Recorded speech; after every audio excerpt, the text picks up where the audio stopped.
Today is Wednesday, June 22nd, 2022. I'm Crystal Dawn Hill, and I'm here to continue the second part of my video in which I'm talking about point 10 on the influence of the stars along my journey with my Divine Masculine. You guys, I'm determined to finish this. I have felt so urged by higher self and my guides to get this message out to you. And I have come across obstacle after obstacle this evening. The first part got cut off, so I did the second part. And when I was making the thumbnail, my phone wouldn't give me the same text that it was giving me before, so I did it in handwriting to make it look similar. And then the second part got cut off, and now I'm doing a third part, and I'm really praying that I can get all the way through it this time and not have to do a fourth part. So when the second part got cut off, I was saying that I'm not very well versed at all in astrology terms, so I'm just going to simply say that I don't know much about astrology at all. So what I'm about to say is in very elementary terminology, just like my drawing. So when the fellow twin flame pulled my chart, the point that he told me about that felt the most significant for me was that my North Node is in the 7th house. And what he proceeded to explain to me after that blew my mind. I don't want to quote everything because a little bit of what he said is kind of left to my own interpretation. And I don't want to make presumptions about what he said. I'd rather just stick to what I know that he told me as far as what he literally read from my chart.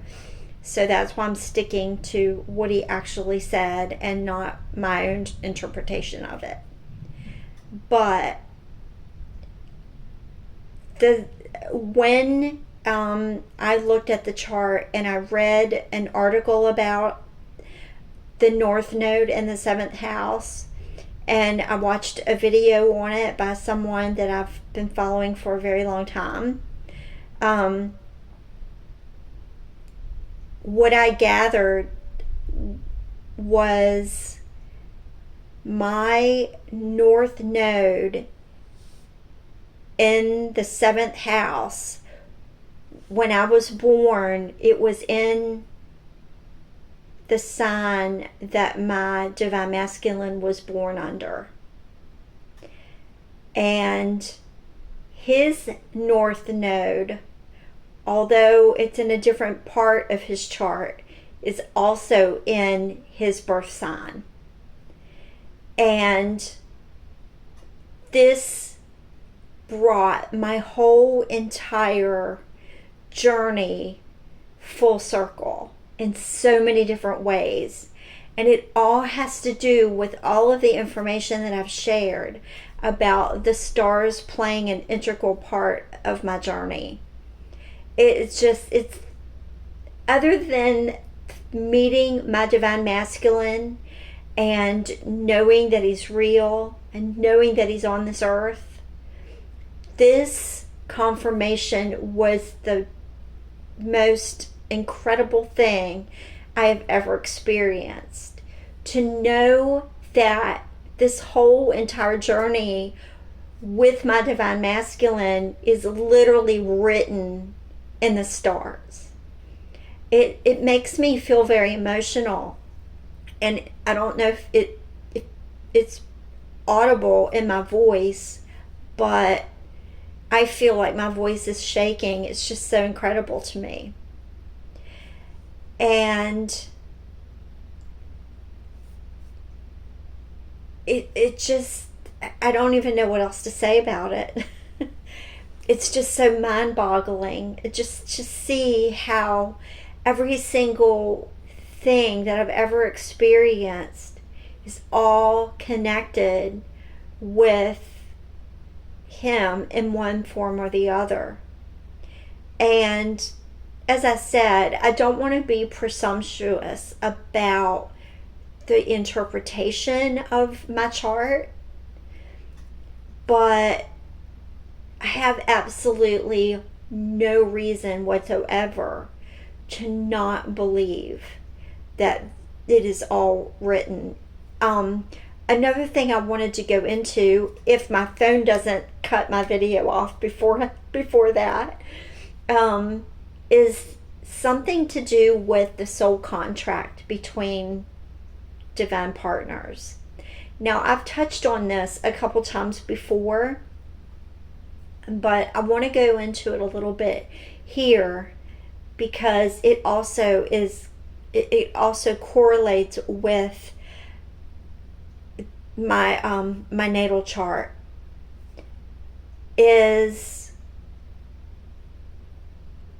the contract between divine partners is not that each person in the connection has a contract to meet and interact with the other person or to impact their lives in any way. It isn't that. Because divine partners and twin flames are one soul, there is one contract between them. And everything that involves one of the twins and the other twin's life is in the one contract that they share between them. So it's like two separate legs on one body. Those legs cannot go in separate directions. Where one of them goes, the other one goes. And that's the best way I know to illustrate what the contract is between a pair of divine partners. It's like they have one contract that is their roadmap for them together as a unit. Now, early on, like before they meet, they probably have a part of that contract that designates where they go separately in their journey. But once they meet and merge and integrate, then they both become adhered to this one contract that they will follow from that point forward. So the reason that I believe that correlates with my natal chart is because the fellow twin that pulled my chart for me also looked, he didn't give me specific information about my divine masculine because that's information is privileged, but he did look at the chart and he told me that he was amazed by the similarities between us, between our charts, and also the differences. And although that might have felt discouraging to some people who hadn't, really experienced much of their journey with their divine partner, it was encouraging for me because it validated for me how my divine masculine and I polarize each other and then bring those polarizations into balance. And I took the liberty of looking at both our charts as well on my own, and I intuitively, although I can't read a chart, I'm not very literate when it comes to looking at a natal chart, intuitively I could see that the polarizations between us are reflected as well as the similarities. So when I originally planned on doing this video series. It was going to be the introduction, part 1, part 2, and then closing thoughts.